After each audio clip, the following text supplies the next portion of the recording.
بادشاہت کے، حاکمیت کے، ساورنٹی کے مدعی تھے، لہذا کافر تھے، مشرک تھے، خدائی کے دعوے دار تھے۔ یہی معاملہ نمرود کا تھا۔ اس کا جو محاجہ ہوا ہے، مناظرہ ہوا حضرت ابراہیم کے ساتھ، سورہ بقرہ میں موجود ہے۔ حضرت ابراہیم نے کہا میرا رب وہ ہے جو زندہ رکھتا ہے اور مارتا ہے۔ اس نے بھی کہا ٹھیک ہے میں بھی کر کے دکھا دیتا ہوں۔ جیل میں سے 2 قیدی بلائے، ایک کی فوراً گردن اڑا دی، دوسرے کو بخش دیا، جاؤ میں نے کر دیا، دیکھو جسے چاہا زندہ رکھا، جسے چاہا میں نے مار دیا۔ اب حضرت ابراہیم نے فرمایا ان ربی یاتی الشمس من المشرق، میرا رب وہ ہے کہ جو مشرق سے سورج کو نکالتا ہے، فاتح بہا من المغرب، اگر تو سچا ہے خدا ہے تو مغرب سے نکال کے دکھا، فبہت الذی کفر، تو اب وہ جو ہے مبہوت ہو کر رہ گیا وہ کافر، اس کے پاس کوئی جواب نہیں تھا۔ بہرحال یہ ہے بادشاہتوں کا ایک دوسرے کے ساتھ تقابل۔ کہنے کو داؤد بھی بادشاہ تھے، یہ قرآن مجید میں بھی لفظ آیا وَجَعَلَ فِيكُم مُلُوكًا، تمہارے اندر بادشاہ بھی اللہ ہم نے پیدا کیے، اٹھائے، لیکن یہ بادشاہ اور وہ بادشاہ زمین و آسمان کا فرق ہے۔ یہ بادشاہ فرعون اور نمرود یہ حاکمیت کے مدعی ہیں، اختیارات مطلق، اور یہ اللہ کے بندے ہیں، اللہ کے حکم کو جو وحی سے آ رہا ہے نافذ کر رہے ہیں، اور جہاں اللہ کا کوئی حکم نہیں ہے تو مجموعی جو بھی تعلیمات ان تک آئی ہیں ان کے مزاج سے مناسبت رکھنے والی بات کا فیصلہ کرتے ہیں، اجتہاد کرتے ہیں۔ تو یہ تھی پہلی خلافت۔ اور اس اعتبار سے غور کیجئے، ذرا عجیب سی بات آپ کو لگے گی، اس سلسلے کی آخری کڑی کون تھے؟ 1400 برس تک تو بنی اسرائیل میں رہی ہے، میں حدیث سنا چکا ہوں، کانت بنو اسرائیل تسوسهم الانبیاء کلما ہلاک نبی خلفہ نبی۔ آخری کڑی ہے محمد الرسول اللہ صلی اللہ علیہ وسلم۔ شاید بعض لوگ یہ سمجھے کہ یہ تو حضور کے لیے میں نے کچھ توہین کا لفظ استعمال کر دیا، خلیفہ کہہ دیا۔ نہیں، ہم کہتے نہیں خلیفہ، لیکن تھے تو خلیفہ۔ جو اسلامی حکومت قائم ہو گئی مدینے میں، کون خلیفہ تھا؟ کون حاکم تھا؟ اللہ کا حکم جو آ رہا ہے نافذ کر رہے۔ جہاں حکم نہیں ہے کبھی تو خود اجتہاد کرتے، کبھی انتظار کرتے کہ اللہ کا حکم آ جائے، خود اپنی خواہش کے ضمن میں بھی انتظار کر رہے ہیں۔ قد نرا تقلب وجهك في السماء فلنولينك قبلة ترضاها، انتظار کر رہے ہیں کہ تحویل قبلہ کا حکم آ جائے، لیکن از خود اپنے فیصلے سے نہیں کر سکتے، اس لیے کہ اللہ نے یہ حکم دیا تھا کہ اب یہ تمہارا رخ جو ہے بیت المقدس کی طرف رہے گا۔ وما جعلنا القبلة التي كنت عليها الا لنعلم من يتبع الرسول ممن ينقلب على عقبه، ہم نے اسے آزمائش بنایا تھا اہل مکہ کے لیے، لیکن یہ کہ آپ اپنی مرضی سے اب نہیں تبدیل کر سکتے، اللہ کا حکم آئے گا۔ قد نرى تقلب وجهك في السماء فلنولينك قبلة ترضاها فول وجهك شطر المسجد الحرام، اب رخ کر دو اپنا مسجد حرام کی طرف۔ تو اس سلسلے کی کڑی نبوت، نبی، شخصی خلافت، یہ اجتماعی خلافت نہیں تھی، شخصی خلافت۔ نبی اپنی ذات میں خلیفہ ہے، نبی کی ہاٹ لائن اسٹیبلشڈ ہے وہی کی اللہ کے ساتھ، جو حکم آ رہا ہے نافذ کر رہے ہیں، اور کہیں پر انتظار کرتے ہیں، کہیں پر یہ ہے کہ اپنا اجتہاد بھی استعمال کر لیتے ہیں، اس کی تصویب بھی ہو جاتی ہے، کہیں کوئی تھوڑی بہت اگر خطا ہو تو اس کے اوپر تنبیہ بھی ہو جاتی ہے۔ یا ایھا النبی لم تحرم ما احل اللہ لک تبتغی مرضات ازواجک، اپنی بیویوں کی دلجوئی میں ذرا سی لائن کراس ہو گئی کہ خاص قسم کے شہد کے کھانے کی آپ نے قسم کھا لی کہ میں نہیں کھاؤں گا، اس کے اوپر جو ہے گرفت ہو گئی۔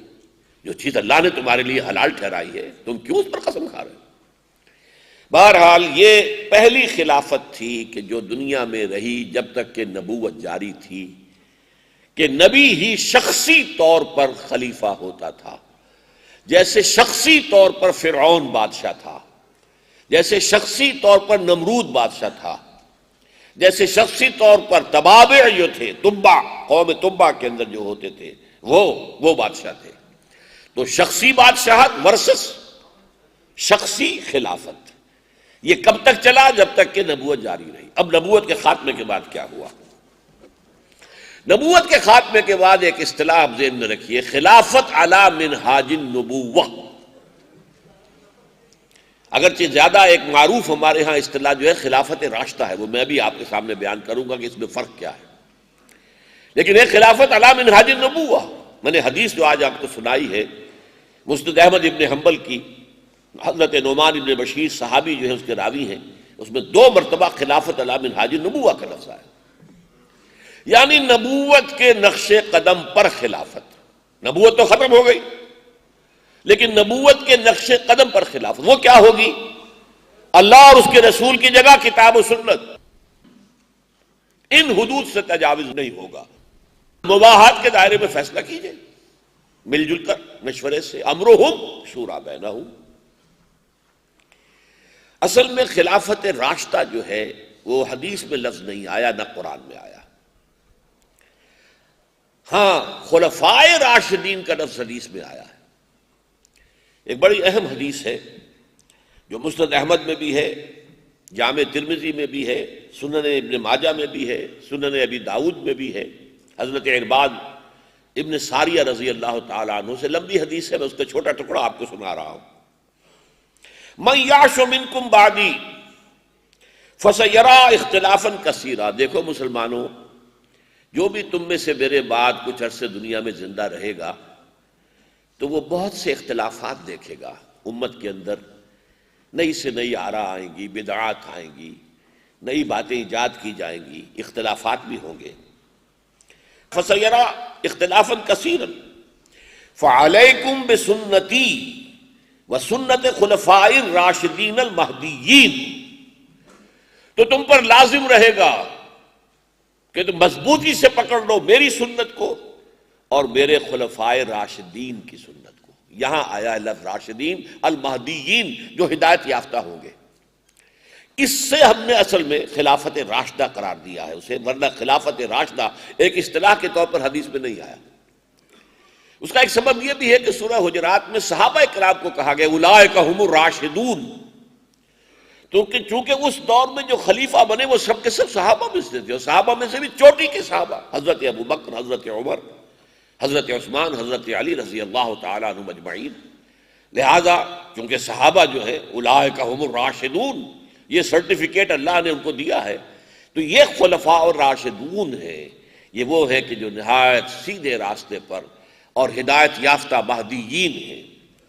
فرمایا تمسکوا بہا، ان کی میری اور میرے خلفائے راشدین کی سنت کو مضبوطی سے پکڑ لو. وعضوا علیہا بالنواجذ، اور یہ ان کے ہاں محاورہ تھا، کسی چیز کو یہ کچلیے جو ہے نا ہماری دانت جو نوکدار ہوتے ہیں، ان کچلیوں سے پکڑ لو ان کو کچلیوں کے ساتھ، دبا لو ان کو کچلیوں کے اندر. یعنی سنت میری اور سنت میرے خلفائے راشدین المہدیین کی. یہ خلافت راشدہ جو ہے، یا یوں کہیے کہ خلافت علی منہاج النبوت کا پہلا دور، میں نے عرض کیا ہے ابھی حدیث آپ کو سنا چکا ہوں، 2 دور ہیں اس کے کہ جو آئیں گے، ایک آ چکا ایک آئے گا. لیکن یہ کہ اس کا ایک معاملہ خاص ہے کہ جس کی بنا پر خلافت راشدہ کا ایگزیکٹ نقشہ دنیا میں اب کبھی دوبارہ نہیں آ سکتا. آپ لوگوں میں سے بعض حضرات شاید اسے میری یاس پسندی اور مایوسی کی طبیعت اور پیسیمزم وغیرہ پر معمول کریں. نہیں، ایسی بات نہیں. یہ میں نے کو 25 سال پہلے جب ایک دفعہ کہا تھا تو ہمارے ہاں کے ایک مشہور صحافی نے جو ہفت روزہ نکالتے تھے ایک بڑا سا پوسٹر شائع کر کے لاہور میں شائع کر دیا تھا اپنے پرچے کے اشتہار کے طور پر، کیونکہ اس میں مجھ پر تنقید تھی کہ ڈاکٹر اسرار نے یہ کہا ہے کہ خلافت راشدہ کا نظام دنیا میں دوبارہ قائم نہیں ہو سکتا. اس کی بات کیا ہے اس کو آپ سمجھ لیجئے. نمبر 1، خلافت راشدہ یا خلافت علی منہاج النبوہ کا پہلا دور نبوت کا ضمیمہ تھا، جڑا ہوا ضمیمہ. ایک کتاب ہے اس کے ضمیمے ہے. یہ اب نہ نبوت دوبارہ آئے گی نہ نبوت کا ضمیمہ دوبارہ آئے گا. اس کا مطلب کیا ہے؟ نمبر 2، جو تزکیہ صحابہ کرام کا محمد الرسول اللہ صلی اللہ علیہ وسلم نے کر دیا تھا اب اس کا کوئی تصور ممکن نہیں.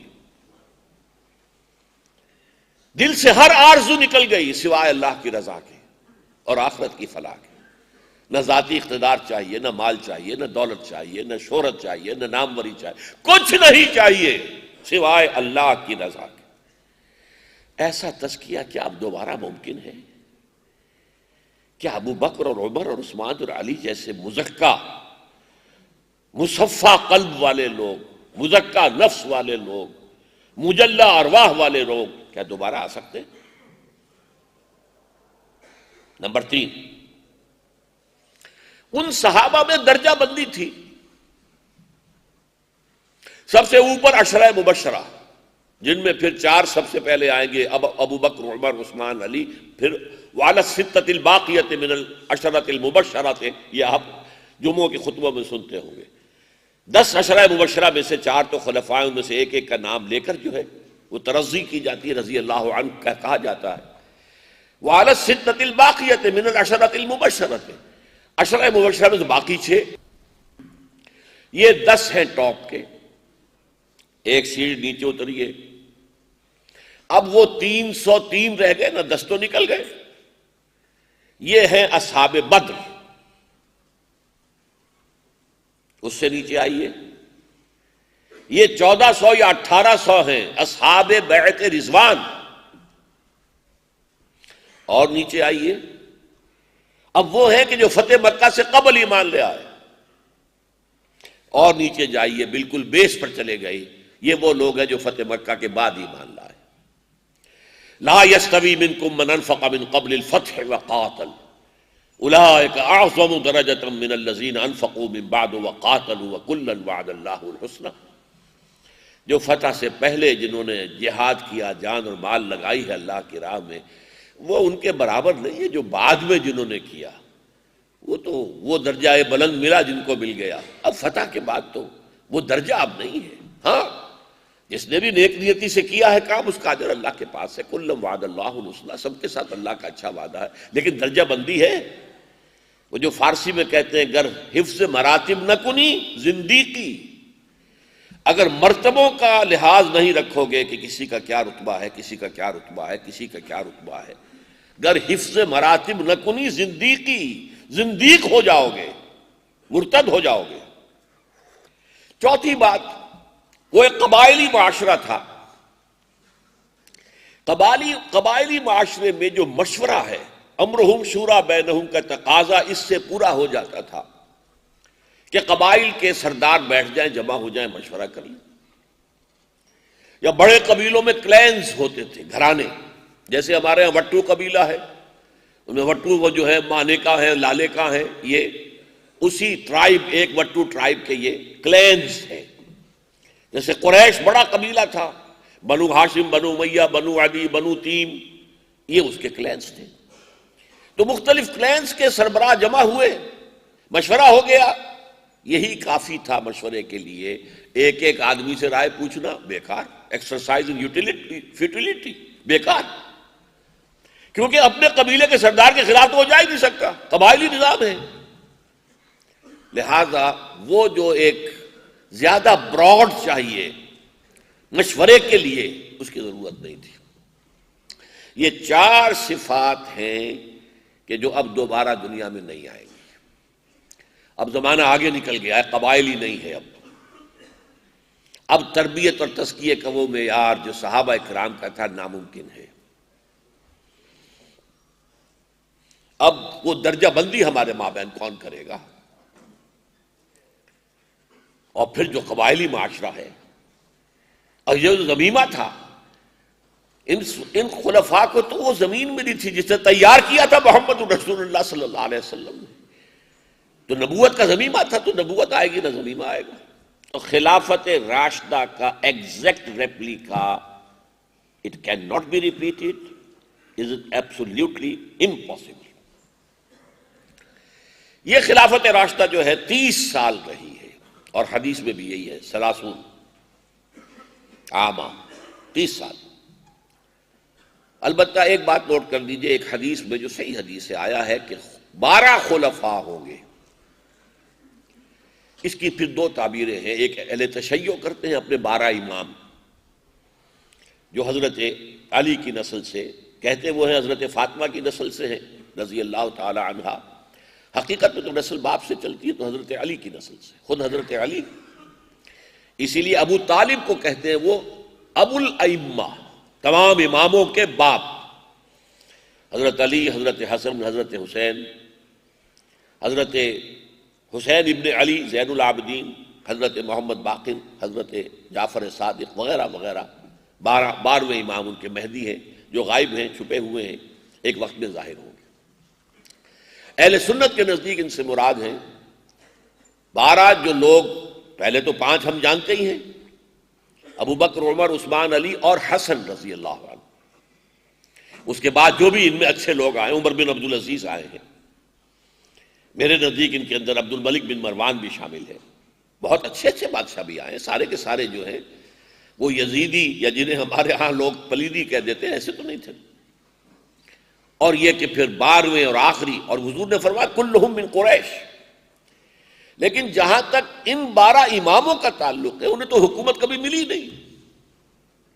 حضرت علی رضی اللہ تعالیٰ عنہ کی حکومت بھی پورے عالم اسلام پر قائم نہیں ہو سکی، اسی لیے شاہ ولی اللہ دہلوی کہتے ہیں کہ وہ اپنی ذات میں تو خلیفہ راشد ہیں لیکن ان کی خلافت منعقد نہیں ہو سکی، اس لیے کہ عالم اسلام جو ہے ان پورے 4.5 سالوں کے دوران تقسیم رہا، نہ مصر حضرت علی کے انڈر تھا اور نہ شام حضرت علی کے انڈر تھا رضی اللہ تعالی عنہ۔ تو اس کے بعد حضرت حسن کا کوئی سوال پیدا نہیں ہوتا، انہوں نے خود دستبرداری اختیار کر لی، حضرت حسین شہید ہو گئے، کوفیوں نے غداری کی اور شہید ہو گئے۔ اس کے بعد جو ہے کسی امام نے کوئی محنت نہیں کی حکومت کے سامنے ڈٹ کر اور کوئی مقابلہ کرنے کا ارادہ نہیں کیا، لہذا حکومت کا سوال ہی نہیں۔ تو ہمارے نزدیک 12 اماموں سے مراد وہ نہیں ہو سکتے، 12 حکمران ہوں گے کلہم قریش من قریش، تو سب کے سب قریش میں سے ہوں گے۔ تو یہ ہے اصل میں اس خلافت کے بارے میں اب چند باتیں نوٹ کیجئے۔ اب خلافت جو ہے معمور من اللہ کی نہیں ہے، نبوت ختم ہوئی، معموریت من اللہ ختم ہو گئی، بلکہ یہ باہمی مشورے سے خلافت کا انعقاد ہوگا۔ یہ امرہم کے اندر داخل ہو گیا۔ اب پہلے نبوت جاری تھی تو امر اللہ میں سے تھا، جس کو چاہتا تھا خلافت دیتا تھا، وہ نبوت عطا کرتا تھا، وہی خلیفہ ہے۔ اللہ عالم ہے سو یجعل رسالتہ، اللہ خوب جانتا ہے کہاں اپنی رسالت اور نبوت رکھے، کس کو نبی بنائے، کس کو رسول بنائے۔ وہ معمور من اللہ تھے، نبوت ختم، معموریت من اللہ ختم، اب یہ امر اللہ سے امرہم کے دائرے کے اندر آ گیا کہ مسلمان اپنے باہمی مشوروں سے طے کریں گے۔ اس میں انتخاب جو ہے خلافت راشدہ میں عوامی نہیں ہوا، بلکہ مشورہ، جو بھی ارباب حل وقت تھے، جو بھی انصار اور مہاجرین کے بڑے سردار تھے، انہوں نے جو فیصلے کیے ہیں اسی کے مطابق معاملہ طے ہو گیا۔ نمبر 3، یہ بہت اہم بات ہے، نوٹ کیجیے۔ یہ جو آج ہمارے تصور ہے کہ ریاست کے 3 ستون ہیں، لیجسلیچر، ایگزیکٹو اور جوڈیشری، یہ تینوں حیثیتیں تمام نبیوں کی ذات میں جمع تھیں، علیحدہ نہیں ہوتے تھے کہ لیجسلیچر کوئی علیحدہ بیٹھا ہوا ہے اور ایگزیکٹو کوئی اور ہے، ایگزیکٹو ہیڈ کوئی اور ہے اور کوئی چیف جسٹس قصبر نہیں۔ حضور کی ذات میں بھی تینوں حیثیتیں جمع تھیں، آپ ہی قاضی القضات بھی تھے، آخری فیصلہ آپ ہی کرتے تھے، آپ جسے کہیں چیف ایگزیکٹو کا لفظ اگر استعمال کرنا چاہیں تو آپ اس ریاست کے چیف ایگزیکٹو بھی تھے، اور یہ کہ وہ اجتہاد کو کرنا ہے وہ بھی آپ ہی کرتے تھے، فیصلہ کرتے تھے۔ یہ صورتحال خلافت راشدہ میں بھی برقرار رہی، اگرچہ تدریجاً ایک عدلیہ کا نظام وجود میں آیا ہے، تدریجاً، وہ بھی حضرت ابوبکر کے زمانے میں نہیں تھا۔ چنانچہ ایک بات بڑی اہم ہے جو میں آپ کو بتانا چاہتا ہوں، حضرت ابوبکر نے بھی جب حلف لیا ہے خلافت کا تو جو تقریر کی اس میں یہ الفاظ بھی تھے، اگر میں سیدھا چلوں تو میری اطاعت تم پر لازم ہے، اگر ٹیڑھا ہونے لگوں تو تم پر لازم ہے کہ مجھے سیدھا کرو، اس لیے کہ معصوم میں نہیں ہوں۔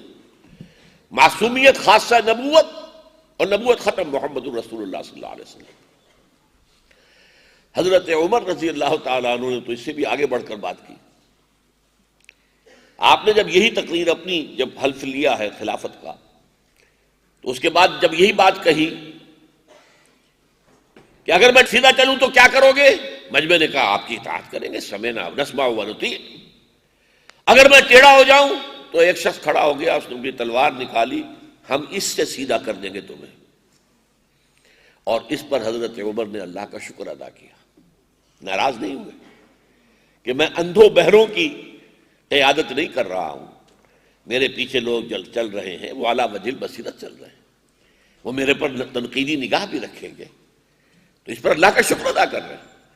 لیکن کوئی ادارہ وہاں موجود نہیں تھا کہ جو خلیفہ کی رائے سے اختلاف کر کے اور پھر وہاں اپنی بات منوا سکے۔ کیسے سیدھا کریں گے؟ یا تو پھر وہی تلوار والی بات آئے گی، یا تو فساد ہوگا، خوریزی ہوگی، گردنیں کٹیں گی۔ لیکن کوئی ادارہ، کوئی انسٹیٹیوشن، جیسا کہ آپ کو معلوم ہے کہ حضرت عمر کو بھی اختلاف تھا حضرت ابو بکر کی اس رائے سے کہ جو مانعین زکوٰۃ ہے، زکوٰۃ دینے سے جو انکار کر رہے ہیں، ان سے بھی قتال کیا جائے گا۔ حضرت عمر نے عرض کیا امیر المومنین ذرا مصلحت سے کام لیجیے، ایک تو لشکر جو اسامہ ابن زید کی سرکردگی میں حضور نے تیار کیا تھا، آپ نے وہ بھی بھیج دیا روم کی طرف۔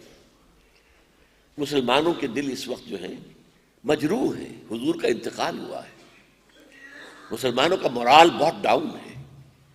آپ نے وہ لشکر بھیجا، ٹھیک ہے، آپ کی دلیل یہ تھی کہ جس لشکر کو تیار کیا ہو اور جس کا علم باندھ دیا ہو محمد نے صلی اللہ علیہ وسلم، میں کیسے اسے کھول دوں؟ پھر جو یہ جھوٹے نبی کھڑے ہو گئے، ان کے خلاف جہاد وہ آپ نے شروع کر دیا، وہ بھی ٹھیک ہے، اس لیے کہ تو مرتد ہے، جھوٹے نبیوں کو مان لیا۔ لیکن یہ جو مانعین زکوٰۃ ہیں، ان کے معاملے میں ذرا نرمی کیجیے۔ وہ نرمی کیوں کہہ رہے تھے کہ انہوں نے زکوٰۃ کا انکار نہیں کیا، صرف یہ کہا کہ آپ کو نہیں دیں گے، مرکزی حکومت کو نہیں دیں گے، ہم اپنے طور پر، جیسا کہ حضور نے فرمایا تُؤْخَذُ مِنْ أَغْنِيَائِهِمْ وَتُرَدُّ إِلَىٰ فُقَرَائِهِمْ، ان کے امیروں سے لیا جائے گا زکوٰۃ کا معاملہ، پیسہ لیا جائے گا اور غریبوں میں لوٹا دیا جائے گا، تو ہم اپنے طور پر کر لیں گے، یہ ہم آپ کو نہیں دیتے۔ اس معاملے میں آپ ذرا نرمی کریں، ان کے خلاف جہاد کا اعلان نہ کریں۔ حضرت ابو بکر اڑ گئے رضی اللہ تعالیٰ عنہ، اور یہ الفاظ تک آتے ہیں، ایک تو جو ان کے اندر اتباع رسول کا جذبہ تھا، ایبدل الدین وانا حی، کیا دین کے اندر تبدیلی کی جائے گی جبکہ ابھی میں زندہ ہوں؟ میرے جیتے جی یہ نہیں ہوگا۔ اور پھر فرمایا آپ نے کہ اگر یہ حضور کے زمانے میں اونٹ دیتے تھے زکوٰۃ کے، اور اونٹ باندھنے کی رسی بھی ساتھ دیتے تھے، لیکن اگر اب کہے کہ اونٹ لے جاؤ رسی نہیں دیں گے، تب بھی میں قتال کروں گا، اور اگر کوئی میرے ساتھ نہیں جائے گا تو میں اکیلا جاؤں گا۔ یہاں سوال پیدا ہوتا ہے کہ یہاں پر فرض کیجئے کچھ اور لوگ بھی ہوں جن کی رائے یہ ہو کہ یہ اقدام صحیح نہیں ہے، تو کوئی ادارہ ایسا نہیں تھا کہ جہاں جا کر یہ بات کہی جا سکتی، اس لیے کہ اختیار مطلق تینوں چیزیں جو ہیں، ایگزیکٹو ہیڈ بھی ہے، جوڈیشل ہیڈ بھی ہے، اور لیجسلیچر کا یہ ان کا اجتہاد جو بھی ہوگا، ابو بکر کا اجتہاد ہو تو اور کیا چاہیے، عمر کا اجتہاد ہو تو اور کیا چاہیے، اور اسی پر اجماع ہوا ہے، جس کو اہل سنت والجماعت اسی لیے کہتے ہیں کہ قرآن بھی شریعت کے ایک سورس ہے، سنت بھی ہے، اور اجماع جو دور خلفائے راشدین میں ہو گیا ہے، جو کہ عالم اسلام وحدت تھا، نہ کوئی فرقے تھے، نہ کوئی ابھی مسلک تھے، کچھ نہیں تھا، اور عالم اسلام ایک ہی تھا، تو اس میں جو اجماع ہوا اور وہ خلفاء کے اجتہاد پر اجماع ہوا، تو یہ بھی در حقیقت ایک تھرڈ سورس ہے، انڈیپینڈنٹ آف قرآن اینڈ سنت۔ اب اس کا تقابل کیجئے، یعنی اب خلافت جو ہے نبوت کے خاتمے کے بعد اب شخصی نہیں رہی، کلیکٹیو ہو گئی، اجتماعی خلافت ہے مسلمانوں کی، مسلمان اپنے میں سے چنیں گے، مشورے سے طے کریں گے، نہ وہ معمور من اللہ ہوگا، نہ وہ معصوم عن الخطا ہوگا۔ تو معلوم ہوا کہ پہلا فرق کیا ہو گیا کہ شخصی نبوت سے، شخصی خلافت سے ایک اجتماعی خلافت وجود میں آ گئی۔ اب اسی کا تقابل کیجئے ملوکیت میں کیا ہوا ہے۔ پہلے ایک شخص تھا، بادشاہ، ساورن، اس کے بعد ساورنٹی آف دی پیپل، تقسیم ہو گئی کہ نہیں؟ اب یہ کلیکٹیو بادشاہت ہے دنیا میں۔ دینی اعتبار سے جیسا کفر وہ تھا ویسا ہی کفر یہ ہے، جیسا شرک وہ تھا ویسا ہی شرک یہ ہے، اس لیے کہ ساورنٹی تو صرف اللہ کے لیے، کسی اور کے لیے نہیں۔ سروری زیبا فقط اس ذات بے ہمتا کو ہے، حکمراں ہے ایک وہی، باقی بتانے حاضری۔ ساورن ایک ہو، ساورن 100 ہو، ساورن پوری 15 کروڑ کی قوم ہو، کفر ہے، شرک۔ اس کو جو ابلیس کی مجلس شورا میں ابلیس کے ایک مشیر نے کہا، کیونکہ ایک مشیر نے کہا تھا کہ یہ سلطانی جمہور کا آتا ہے زمانہ، یہ تو بڑا ہمارا ابلیسی نظام جو ہے وہ خطرے میں ہے، جمہوریت آ گئی ہے، توڑ دی بندوں نے آقاؤں کے خیموں کی تناب، یہ کیا ہوا؟ ہم نے یہ ملوکیت کا نظام بنایا تھا، ابلیسی نظام، یہ تو ختم ہو جائے گا۔ تو دوسرے مشیر نے کہا نہیں، یہ اس سے کوئی ہمارے خطرہ نہیں ہے، ہم نے خود شاہی کو پہنایا ہے جمہوری لباس، جب ذرا آدم ہوا ہے خود شناس و خود نگر، شاہی ہی ہے جس کو ہم نے بدل دیا ہے۔ اور میں اسے کہا کرتا ہوں کہ پہلے کیا تھا کہ ٹنوں نجاست گندگی جو ہے کسی ایک شخص سے سر پر رکھی ہوئی ہے، وہ جو تاج اس کے سر پر ہے وہ ٹنوں نجاست کا در حقیقت مظہر ہے۔ اور اب کیا طے کیا گیا؟ بھئی لوگوں کے اندر احساس ہو گیا ہم بھی ہیں، ہمارے بھی حقوق ہیں، یہ بھی انسان ہے، ہم بھی انسان، اچھا چلو بھائی یہ تولا تولا ماشا ماشا یہ گندگی سب کے اندر تقسیم کر دو، گندگی تو گندگی رہے گی نا، نجاست ٹنوں ہو یا نجاست جو ہے وہ تولوں اور ماشوں کے حساب سے نجاست تو نجاست رہے گی۔ اور یہ جو شعور پیدا کیا انسان میں، تاریخ اس پر گواہ ہے کہ یہ پیدا کیا محمد الرسول اللہ صلی اللہ علیہ وسلم۔ پہلی ریپبلکن حکومت وہ ہے جو حضور نے قائم کی ہے خلافت راشدہ کی شکل میں، مشورہ ہے، مشورے سے بنے گا، تمہاری رائے جو ہے کسی ایک شخص کی خود رائے پر نظام نہیں چلے گا، امرہم شورا بینہم، جتنے بھی معاملات ہیں جہاں تو اللہ اور اس کے رسول کا حکم ہے وہاں سر تسلیم خم کرنی ہوگی، یہ اس کی ساورنٹی کا تقاضا ہے۔ جہاں کوئی حکم نہیں ہے مشورہ کرو، مباحات میں سے چوز کر لو۔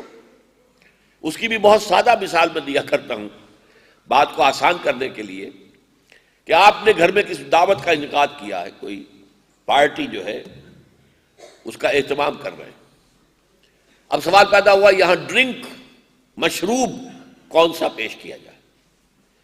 ایک تو آؤٹ رائٹ ختم ہوا، شراب پیش نہیں کر سکتے، وہ تو وہ حدود اللہ سے باہر ہو گیا، ختم۔ البتہ اب آپ کیا دینا چاہتے ہیں؟ شربت روح افزا دینا چاہتے ہیں، سیون اپ یا اسپرائٹ دینا چاہتے ہیں، اس میں آپ یہ سب مباح ہے، لہذا اس میں آپ مشورہ کر لیں، اور کاؤنٹنگ آف ووٹ سے بھی فیصلہ ہو جائے تو کوئی حرج نہیں، اس لیے کہ کاؤنٹنگ آف ووٹ سے بھی مباح شے آئے گی نا، یہ نہیں تو وہ نہیں تو وہ۔ یہ ہے اصل میں در حقیقت جو اسلام کا معاملہ ہوگا جمہوریت کا۔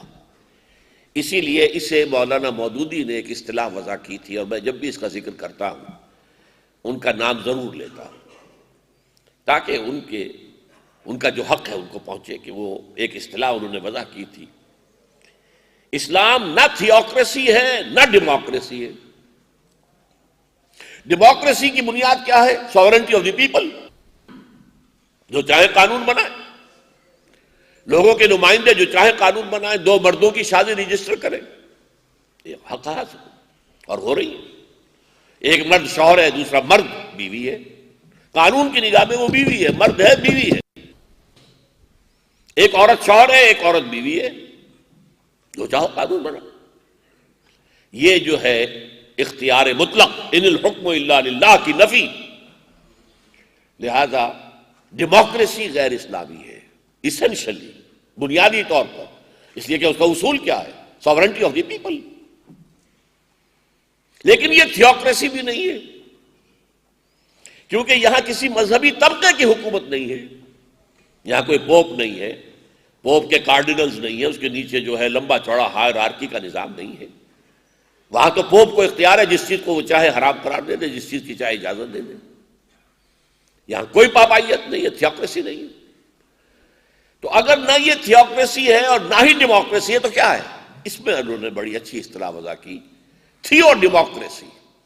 یہ ان دونوں کا ایک امتزاج ہے، لیکن اس کو میں پھر زیادہ واضح اسی نقشے سے کیا کرتا ہوں، جہاں بھی کوئی لیکچر دینا ہو تو بورڈ پر ایک مرکزی کھوٹا اور 200 گز ریڈیس کا اس کے گرد دائرہ، اور یہ اندر جو ہے یہ امر و ہم ہے، اس میں ڈیموکریسی ہوگی، لیکن ڈیموکریسی کے ذریعے سے حدود اللہ کو کراس نہیں کیا جا سکتا۔ within the limits and parameters of حدود اللہ ڈیموکریسی ہوگی، limited democracy you can call it۔ یہاں آپ رائے دیں، ووٹ لیں، لوگوں کی رائے لیں، لوگوں کے زیادہ ووٹوں والے بات جو ہے فیصلہ کر لیں، لیکن اس سے آگے معاملہ نہیں جائے گا۔ تو یہ ہے اصل میں theo democracy. Theo element is represented by the injunctions of the Quran and the Sunnah, that's all. Know person, کوئی شخص اپنی پرسنل حیثیت میں مدعی نہیں ہے جو میں کہوں گا وہ ہے، نہیں۔ Who are you؟ ہاں کتاب و سنت سے آرگو کرو، جیسے کبھی کہا تھا حضرت امام احمد ابن حنبل نے رحمۃ اللہ علیہ، ایتونی بشیء من کتاب اللہ و سنت رسولہ حتی اقول۔ جب چل رہا تھا مامون الرشید کے زمانے میں شدید دباؤ کہ قرآن کو مانو کہ یہ مخلوق ہے، اور حضرت بڑے بڑے علماء جو ہیں بہہ گئے اس میں، اس جبر کو برداشت نہیں کر سکے، یہ کھڑے ہو گئے، ڈٹ گئے، مارے کھائیں۔ یہ کہتے ہیں کہ وہ مار پڑی تھی کہ ہاتھی کو بھی پڑے تو وہ چیخ اٹھے، وہ مارے صحیح، لیکن کہتے کیا تھے؟ لاؤ میرے پاس کوئی دلیل اللہ کی کتاب سے، اللہ کے رسول کی سنت سے، تو میں مان لوں گا۔ ایتونی بشیء من کتاب اللہ و سنت رسولہ حتی اقول۔ جب تم میرے پاس کوئی دلیل نہیں لا سکتے نہ قرآن سے نہ حدیث سے، تو میں نہیں مانوں گا، مارو مجھے، جتنا مارنا مار لو۔ تو یہ ہے اصل میں تھیو ڈیموکریسی۔ اور اب اس کا نام جو میں نے کہا کہ یہ کلیکٹیو خلافت ہو گئی ہے، شخصی خلافت نہیں رہی، لہذا اسے ہم کہیں گے کلیکٹیو وائسریجنسی آف دی مسلم۔ یہاں مولانا مودودی مرحوم سے غلطی ہوئی ہے، انہوں نے پاپولر ساورنٹی کے مقابلے میں رکھا پاپولر وائسریجنسی، یہ غلط، پاپولر نہیں ہوگی، وائسریجنسی آف دی مسلمز۔ جو اللہ کو حاکم مانے وہ خلافت کے حقدار ہیں، جو نہیں مانتے وہ خلافت کے حقدار نہیں ہیں۔ تو یہ در حقیقت کلیکٹیو وائسریجنسی آف دی مسلمز کی حیثیت ہے اس کی، ناٹ پاپولر۔ پاپولر میں تو پھر جیسا کہ تصور آج کل ہے، امریکہ میں وہ مسلمان ووٹر ہے، کوئی ہندو ہے، کوئی یہودی ہے، سب برابر ہے، سب کا ایک ووٹ ہے، تو وہ پاپولر ڈیموکریسی کا تصور ان کے ہاں، پاپولر ساورنٹی، پاپولر ڈیموکریسی۔ ہمارے ہاں یہ پاپولر نہیں ہوگی، مسلمانوں کی ہے۔ جیسے یوں سمجھیے کہ کسی بادشاہ کے اپنے دوران زندگی ہی اس کا بیٹا بغاوت کر دے، تو اگرچہ وہ ولی عہد تھا لیکن جلدی کر بیٹھا ہے، تو اب وہ ظاہر بات ہے کہ اس کی ولی عہدی بھی ختم ہو جائے گی، وہ تو جیل میں جائے گا، یہ تلوار جو ہے اس سے اس کا سر قلم کر دیا جائے گا۔ تو جو اللہ کی الوہیت اور حاکمیت پر یقین نہیں رکھتے، ان کا حق خلافت یہ ختم ہو گیا، ان کا حق خلافت جو ہے وہ اب موجود نہیں ہے، حق خلافت اہل ایمان کا ہے۔ تو کلیکٹیو وائسریجنسی آف دی مسلمز۔ اب آگے آئیے، اس کے بعد ایک تیسرا دور آیا ہے، خلافت راشدہ کے بعد سے لے کر آج تک جو دور چل رہا ہے، یا یوں کہیے ٹو بی مور ایکوریٹ 1924 تک جو دور چلا ہے، اس میں خلافت کے نام پر ملوکیت ہوتی رہی ہے، یہ خلافت نہیں تھی۔ بنو امیہ بھی کہتے تھے خلفاء ہیں، بنو عباس خلفاء، آپ پڑھتے ہیں کتابوں کے اندر، پھر ترکانی عثمانی، آٹومان کیلیفیٹ، درمیان میں تھوڑا سا عرصہ آیا ہے فاطمی خلافت، مصر میں قائم ہوئی۔ یہ سب خلافتیں یہ مسنومرز ہیں، خلافت نہیں، یہ ملوکیت ہے۔ یہ اگرچہ اس کا یہ مطلب نہیں کہ اسلام بالکل ختم ہو گیا، نہیں۔ دیکھیے اسلام کو 6 منزلوں سے تعبیر کیا ہے شاہ اسماعیل شہید رحمۃ اللہ علیہ، پہلی، دوسری، تیسری، چوتھی، پانچویں، چھٹی۔ تو خلافت راشدہ کے بعد 6ٹھی منزل گر گئی، یعنی مسلمانوں کا خلیفہ مسلمانوں کے مشورے سے آئے گا، یہ منزل گر گئی۔ باقی اللہ کا حکم چل رہا تھا، عدالتیں تھیں، مفتی تھے، ایکسپرٹ اوپینین دینے والے مفتی حضرات موجود تھے، قاضی تھے، عدالتوں کے اندر قرآن اور حدیث کے مطابق ہی فیصلے ہوتے تھے۔ تو یوں نہ سمجھیے کہ سب گر گیا، یہ تو ہمارے ہاں جو ہے وہ اہل تشیع کا ایک تصور ہے، اور وہ ذہنوں کے اندر بہت گہرا راسخ ہو گیا ہے کہ گویا کہ اسلام ختم ہو گیا بس۔ اور ہمارے ہاں محمد علی جوہر جیسے لوگ بھی رحمہ اللہ، ان کی اللہ خطا معاف کرے، قتل حسین اصل میں مرگ یزید ہے، اسلام زندہ ہوتا ہے ہر کربلا کے بعد۔ پہلے ان سے کوئی پوچھے اسلام مرا کب تھا، اور اگر مر گیا تھا تو زندہ کیسے ہوا کربلا کے بعد؟ وہ تو وہی یزید کی حکومت تھی، یزید کی رہی، یزید کے بعد اس کے بیٹے معاویہ کی حکومت رہی، پھر عبد الملک ابن مروان کی حکومت رہی، پھر اس کے بیٹے آئے ہیں 2 3 4، جس طریقے سے آج کل سعودی عرب میں ملک عبدالعزیز کے بیٹے جو ہیں چلے آ رہے ہیں ابھی تک، اور ابھی تو شاید 30 40 اور بھی ہوں لائن کے اندر۔ تو یہ معاملہ جو تھا، یہ اگرچہ چھٹی منزل گر گئی تھی، اسلام مرا نہیں تھا، ختم نہیں ہوا تھا، اسے تقریباً 1000 سال لگا ہے ختم ہونے میں۔ یہ عمارت جو ہے کھنڈر بتا رہے ہیں، عمارت عظیم تھی، یہ کوئی ایک دن میں ختم نہیں ہو گیا تھا، اور اگر کچھ حصہ ختم ہوا تھا تو وہ تو اس کے بعد بھی ختم رہا۔ اسلام زندہ ہوتا ہے کربلا کے بعد، اس کی کیا معنی؟ بہرحال یہ جو دور ہے یہ خلافت کے اعتبار سے ایک مس نومر دور ہے، یہ خلافت نہیں تھی، اس میں بنو امیہ، بنو عباس، فاطمیین آف مصر اور عثمانی ترک، ان سب کا دور، جس کا آخری خاتمہ 1924 میں ہوا ہے۔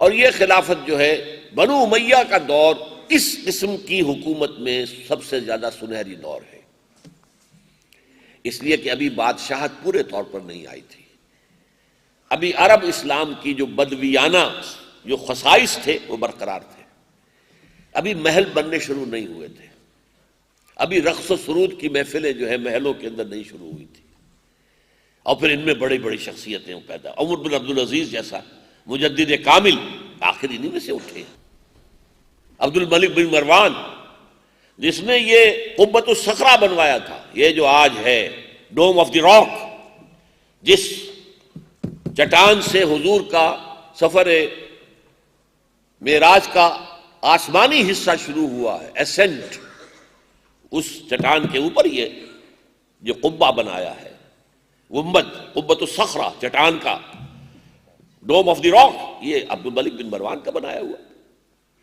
اور کہتے ہیں کہ یہ شخص اگر سیاست میں نہ ہوتا، حکومت میں نہ آتا، تو یہ محدثین اور فقہاء میں اس کا شمار ہوتا، عالم تھا۔ بنو عباس کے دور میں آ کر خلافت جو ہے، اول تو یہ کہ بنی امیہ کے دور میں کم سے کم عالم اسلام وحدت رہا، پورے عالم اسلام پر ان کی حکومت رہی، اور اس میں بھی بہترین دور حضرت معاویہ کا تھا، پورے عالم اسلام میں ایک ہی حکومت، اور 20 برس تک کوئی لڑائی نہیں، کوئی جنگ نہیں، کوئی خانہ جنگی نہیں، کوئی خونریزی نہیں، کچھ نہیں، عام امن کامل حضرت امیر معاویہ، اس لیے کہ بہرحال وہ صحابہ میں سے تھے، راشد تو تھے، خلیفہ ہم انہیں نہیں مانتے، اس لیے کہ وہ اپنی قوت کے بل پر آئے تھے۔ اس خلافت جس کا نام نہاد خلافت جس کو کہنا چاہیے، اس میں اصول کیا تھا؟ جس کی لاٹھی اس کی بھینس۔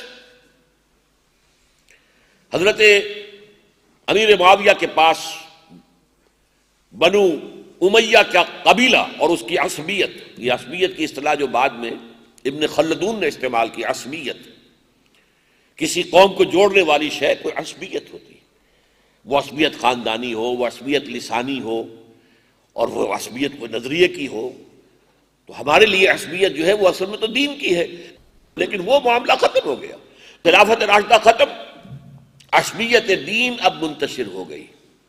اب جس کے پاس طاقت ہے عصبی، اب وہ عصبیت کون سی ہے؟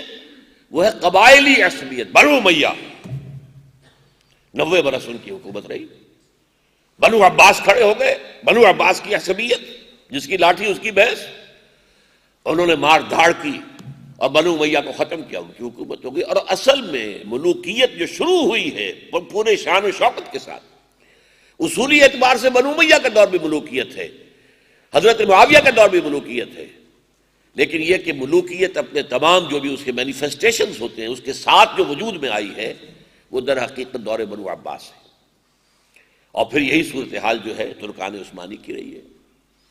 وہ بھی ایک عثمان، آل عثمان، عثمان ایک ترک سردار تھا، اور اس کے اولاد، اس کا قبیلہ تھا کہ جس نے یہ حکومت قائم کی، اور پھر خلافت بھی منتقل ہو گئی۔ تو ان کو ہم جو ہے خلافت نہیں کہیں گے۔ اس لیے آپ نوٹ کر لیجئے، ایک لطیفہ یا کثیفہ جو چاہیں کہیں، جب خلافت کے خاتمے کی سازش چل رہی تھی تو میں آپ کو شروع میں بتا چکا ہوں، زبردست تحریک چلی ہے ہندوستان میں، اور کہیں نہیں چلی۔ حالانکہ خلافت اگر معاملہ تھا تو پورے دنیا کے مسلمانوں کا تھا، لیکن کہیں اور کسی کے کان پہ جوں تک نہیں رینگی۔ خلافت کی تحریک چلے گی ہندوستان میں، اور وہ تھی اصل میں خلافت کے تحفظ کے لیے، کہ یہودی اور انگریز برطانوی حکومت مل کر اس کے خاتمے پر تلے ہوئے، اس کے خلاف جو ہے وہ تحریک اٹھی، تحریک خلافت۔ لیکن جب خود اتا ترک نے خلافت کی تنسیخ کا جب وہ اعلان کرنے والا تھا تو علماء کرام اس کے پاس گئے، دیکھیے اس خلافت کو ختم نہ کیجیے، ہم آپ کو خلیفہ مان لیتے۔ اس نے ایک سوال کیا، اگر آپ مجھے خلیفۃ المسلمین مانتے ہیں مسلمانوں کے، تو یہ جو بادشاہ ہیں مسلمانوں کی، یہ میرا حکم مانیں گے؟ کہ نہیں حکم تو نہیں مانیں گے۔ تو پھر لے جاؤ اپنی خلافت، مجھے اس خلافت سے کوئی دلچسپی نہیں۔ چنانچہ واقعہ ہی تھا، بنو عباس کے ساتھ ہی عالم اسلام دو حصوں میں منقسم ہو گیا۔ اسپین کے اندر علیحدہ بنو امیہ کی حکومت چلتی رہی، باقی یہ اب بنو عباس تھے۔ اور پھر جب اس کا زوال شروع ہوا ہے تو سلاطین ہیں، مختلف جگہوں پر لوگ ہیں، بس کہیں سے سند منگا لیتے ہیں خلیفہ سے، اور اس کے بعد ایک دور آیا سند بھی چھوٹ گئی۔ اس کے بعد جب جو تاتاری ہنگامے کے بعد جب ایک ذرا مسلمانوں کے اندر دوبارہ ایک نشأت ثانیہ ہوئی ہے، مسلمانوں کی، اسلام کی نہیں، تو اس کے بعد کیا ہوا؟ ترکان تیموری ہندوستان میں سلطنت ہے، ترکان صفوی ایران میں ہے، ترکان سلجوقی مڈل ایسٹ میں ہے، ترکان عثمانی انہوں نے زبردست آٹومان امپائر قائم کی، جو رومن امپائر کی طرح تھی، جس کی 3 ٹانگیں تھیں، اور whole of the north Africa, whole of the west Asia and whole of the east Europe, یہ 3 سلطنت عثمانیہ جو ہے یہ 3 بر اعظموں پر پھیلی ہوئی تھی۔ لیکن نوٹ کر لیجئے کہ یہ در حقیقت خلافت نہیں تھی، ملوکیت تھی، جس کے لیے دلیل جو میں نے حدیث آپ کو سنائی ہے۔ حضور فرماتے ہیں صلی اللہ علیہ وسلم، تکون النبوۃ فیکم ما شاء اللہ ان تکون، 5 دور آپ نے گنوائے ہیں اپنی زندگی سے لے کر اور قیامت تک کے۔ اے مسلمانوں، تمہارے مابین خلافت برقرار رہے گی جب تک اللہ چاہے گا، پھر جب اللہ چاہے گا اسے اٹھا لے گا، یعنی میرا انتقال ہو جائے گا۔ خلافت نہیں، نبوت، تکون النبوۃ فیکم، نبوت موجود رہے گی تمہارے مابین جب تک اللہ چاہے گا، پھر جب اللہ چاہے گا اسے اٹھا لے گا، یعنی میرا انتقال ہو جائے گا۔ ثم تکون خلافتا علی منہاج النبوہ، پھر ایک دور آئے گا خلافت علی منہاج النبوہ کا، نبوت کے نقش قدم پر خلافت، ایگزیکٹ وہی نظام جو میں نے قائم کیا ہے وہی قائم رہے گا اس خلافت کے دوران۔ فتکون ما شاء اللہ وان تکون، وہ بھی رہے گا جب تک اللہ چاہے گا۔ ثم یرفع اللہ اذا شاء یرفع، پھر جب چاہے گا اللہ اسے بھی اٹھا لے گا۔ ثم تکون ملکا عاضا، پھر کاٹ کھانے والی ملوکیت کا دور آئے گا، خلافت کا لفظ نہیں، وہ کاٹ کھانے والی ملوکیت جس میں حادثہ کربلا ہوا ہے، سانحہ کربلا ہوا ہے، واقعہ ہررا ہوا ہے۔ 3 دن کے لیے نبی کے شہر مدینۃ النبی کو مباح کر دیا گیا فوجیوں پر، جو چاہو لوٹو، جس کو چاہو ریپ کرو، جو چاہو کرو۔ مدینۃ النبی 3 دن رات، سینکڑوں جو تابعین تھے انہیں حجاج بن یوسف نے شہید کیا، سینکڑوں۔ اب ملوکیت کو چونکہ سب سے بڑا خطرہ یہ ہوتا ہے کہ کوئی اور شخص پاپولر نہ اٹھ کھڑا ہو ہمارے مقابلے میں، تو محمد بن قاسم کی چونکہ مورتیاں بن گئی تھیں سندھ کے اندر اور اسے پوجا جا رہا تھا، در جوانی توبہ کردن شیوہ پیغمبری است، لہذا ان کا تو اوتار ہے، ایک خدا کا اوتار ہے، ایشور کا اوتار ہے، اس کی مورتیاں بنا کے پوجنی شروع کر دی، لہذا بلا لیا گیا واپس۔ He can be a potential threat, اسے لا کے شہید کر دیا گیا۔ تو یہ کاٹ کھانے والی ملوکیت کا دور تھا۔ فرمایا فتکون ما شاء اللہ تکون، یہ بھی رہے گی جب تک اللہ چاہے گا. ثم یرفع اللہ اذا شاء یرفع، پھر جب اللہ چاہے گا اس دور کو بھی اٹھا لے گا. پھر چوتھا دور آئے گا ثم تکون ملکن جبریا، پھر مجبوری اور غلامی والی ملوکیت کا دور آئے گا. میں نہیں سمجھتا کہ اس وقت صحابہ نے اس سے کیا مفہوم لیا ہوگا. آئی کانٹ سے یہ دو طرح کی ملوکیت کیا ہوئی، لیکن آج معلوم ہے ہمیں یہ ملوکیت تھی غیروں کی ملوکیت. ہم غلام ہو گئے، انگریزوں کے غلام، ملکہ وکٹوریہ کے غلام. اور جو قصیدے ہمارے ہاں کہے گئے پھر ملکہ وکٹوریہ کے لیے، کبھی آپ یاد کریں سب سے بڑا قصیدہ خواں جو ہے وہ غلام احمد قادیانی تھا. جو قصیدے لکھے اس نے تعریف میں، مدح میں، حمد میں، شکر میں، وہ ہم مجبور بھی ہو، غلام بھی ہو. پہلے کم سے کم مسلمان تو تھے بادشاہ، ان میں برے تھے تو اچھے بھی تو تھے نا. آخر صلاح الدین ایوبی انہی میں تھے، نور الدین زنگی انہی میں سے تھے، ہمارے ہاں اورنگزیب انہی میں سے تھے.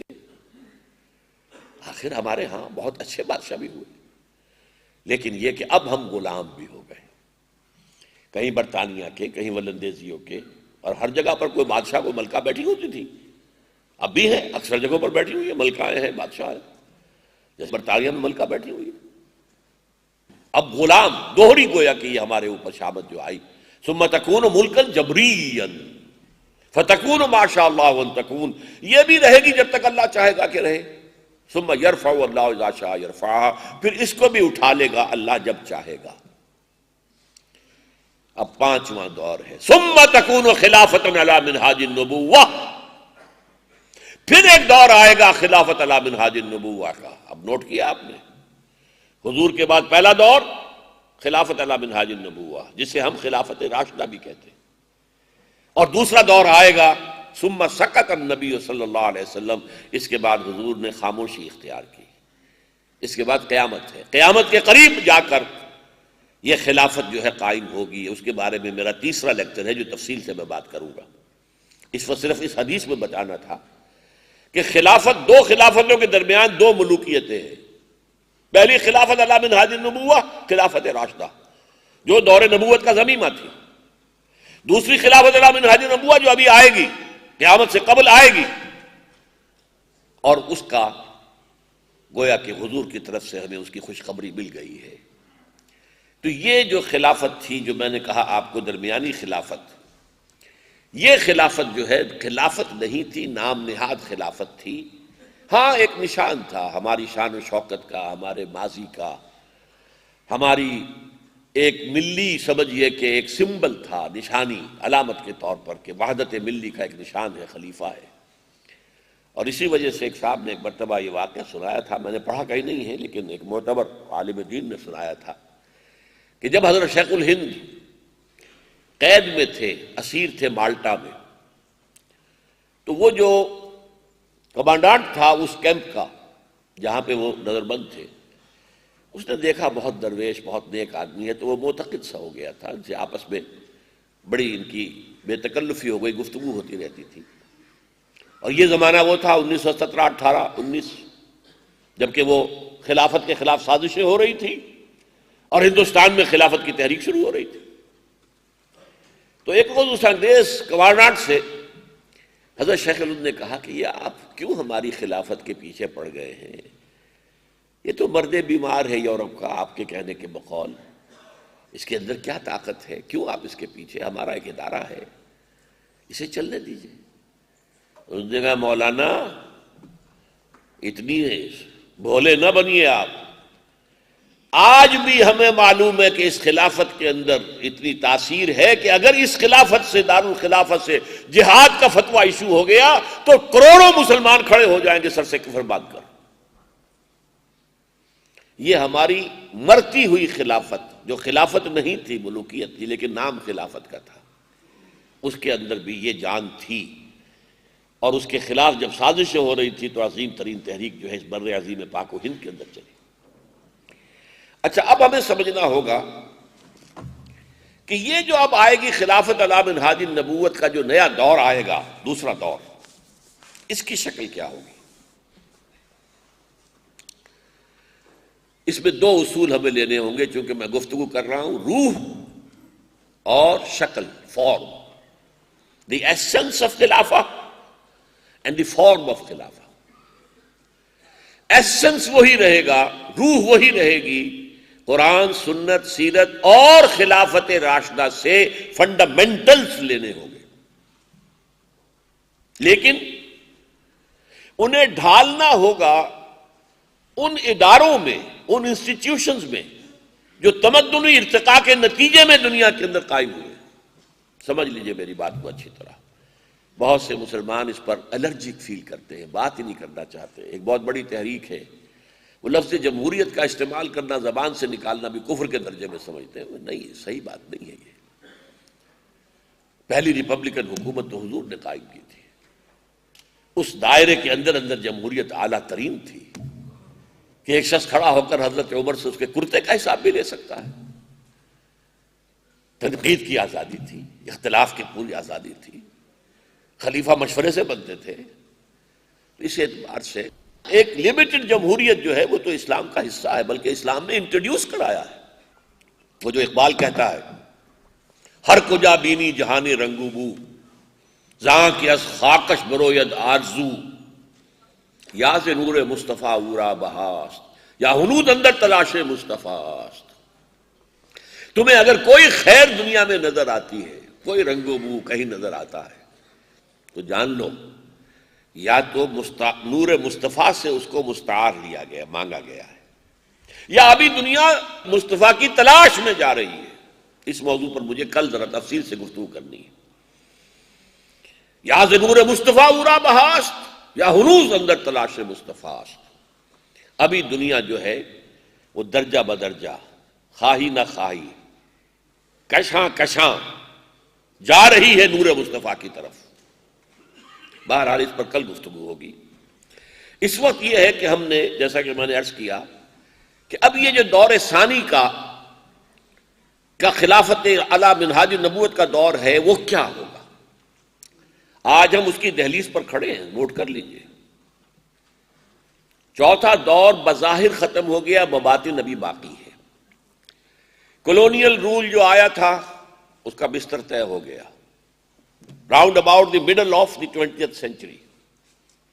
1947 میں ہندوستان آزاد ہو گیا، شاید 49 میں انڈونیشیا آزاد ہو گیا، ملائیشیا آزاد ہو گیا، مصریوں نے اٹھا کے پھینکا انگریزوں کو بحر روم کے اندر، اور آزادی حاصل کی۔ الجزائر والوں نے آزادی حاصل کی جنگ کر کے فرانسیسیوں سے، اطالویوں سے نجات حاصل کی لیبیا والوں نے۔ تو وہ جو کولونیل رول تھا، ڈائریکٹ رول، حکومت ملکن جبرین، وہ تو ختم ہو گیا۔ Round about the middle of the last century. لیکن اس کے ساتھ ہی ایک اور کولونیلزم کا بستر بچھنا شروع ہو گیا، یہ ہے مالیاتی imperialism, financial imperialism through world bank and IMF and multi nationals اور گلوبلائزیشن اور ٹرپس۔ میں ان میں نام لے رہا ہوں، صرف تفصیل میں نہیں جا سکتا۔ تو اس وقت ایک دوسری قسم کا امپیریلزم، لیکن یہ براہ راست حکومت نہیں ہوگی۔ بظاہر حکومتیں اپنی ہیں، لیکن سب کے سب شکنجے میں ہیں۔ جیسے کہا اقبال جب دیکھ کر آئے تھے یورپ کا حال 1905 سے 1908 تک، فرنگ کی رگے جہاں پنجے یہود میں ہے۔ بہرحال یہ ایک دوسرا موضوع ہے جس کے بارے میں زیادہ نہیں جانا چاہتا، لیکن یہ دور بھی ختم ہو کر رہے گا۔ یہ پیشن گوئی ہے محمد الرسول اللہ صلی اللہ علیہ وسلم کی، وَهُوَ صادق المصدوق، وہ سچے ہیں اور ان کی سچائی کی گواہی اللہ نے دی ہے۔ اور اس کے بعد آئے گا خلافت علی منہاج النبوت کا دور دوبارہ۔ اب اس کے ضمن میں سوچنا ہے کہ وہ کیا ہوگا۔ دیکھیے، روح خلافت قرآن، سنت، حدیث، سیرت اور خلافت راشدہ سے لے کر پرنسپلز، فنڈامنٹلز، ان کو ہمیں ڈھالنا ہوگا۔ یہ جو ادارے وجود میں آئے ہیں، اب اس کو یوں سمجھیے، یہ بھی ایک ٹیکنالوجی ہے، جیسے آپ کہتے ہیں نا ایئر کرافٹ، اب ایئر کرافٹ کے اندر کتنے پرزے ہیں، کیسی مشینیں ہیں، یہ ہزار ہزار من کا بوجھ لے کے جا رہا ہے، اڑ رہا ہے، یہ کچھ چھوٹی موٹی بات تو نہیں ہے، کتنے پرزے ہیں ہمیں تو اندازہ ہی نہیں ہو سکتا کیسے جڑے ہوئے۔ اس سے آگے اسپیس کرافٹ، وہ جو خلا میں جا رہا ہے، او ہو، اسی طرح کا معاملہ اسٹیٹ کرافٹ کا۔ میں نے جان بوجھ کر یہ آپ کو aircraft, spacecraft and statecraft, it's a science, political science. ریاست کی اصول کیا ہے، ریاست کے ستون کیا ہیں، بہتر ریاست کیسے ہوتی ہے، انسانوں کے حقوق کیا ہیں، حاکموں کے حقوق کیا ہیں، وغیرہ وغیرہ، اس کے لیے انسٹیٹیوشنز ڈیولپ ہوئے۔ ان انسٹیٹیوشن میں بھی ہم دیکھیں گے اگر کوئی شے غیر اسلامی ہے رد کر دیں گے، جو غیر اسلامی نہیں ہے، جس کے لیے کوئی حکم ایسا نہیں ہے جو اسے حرام ثابت کرتا ہو تو گویا کہ مباح ہے، وہ ہم لے لیں گے۔ اس طریقے سے ایک نظام وجود میں آئے گا۔ اس کے کیا سیلیٹ فیچرز ہوں گے وہ نوٹ کیجئے۔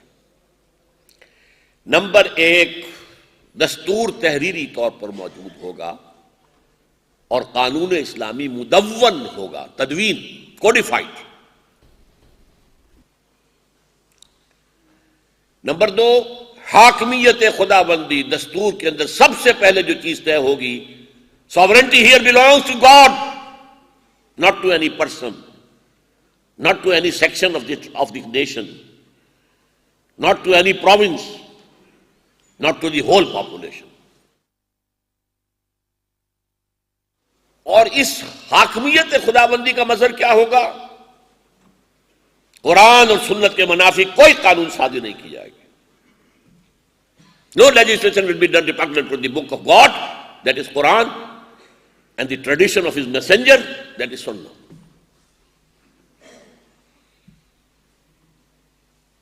یہ تین چیزیں بنیادی ہوئیں۔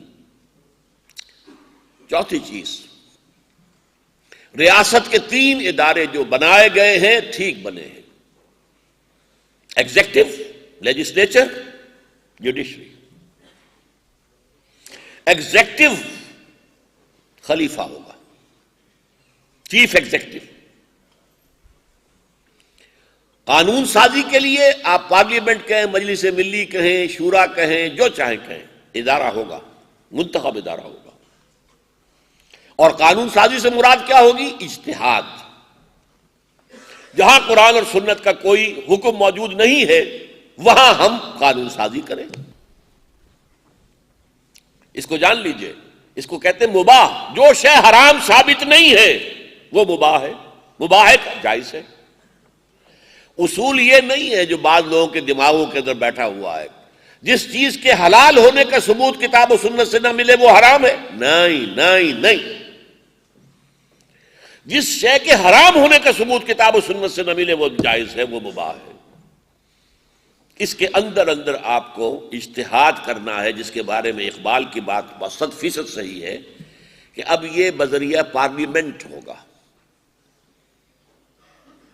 ظاہر بات ہے کہ ایک ہے اجتہاد، ایک ہے اس کی قوت نافذہ۔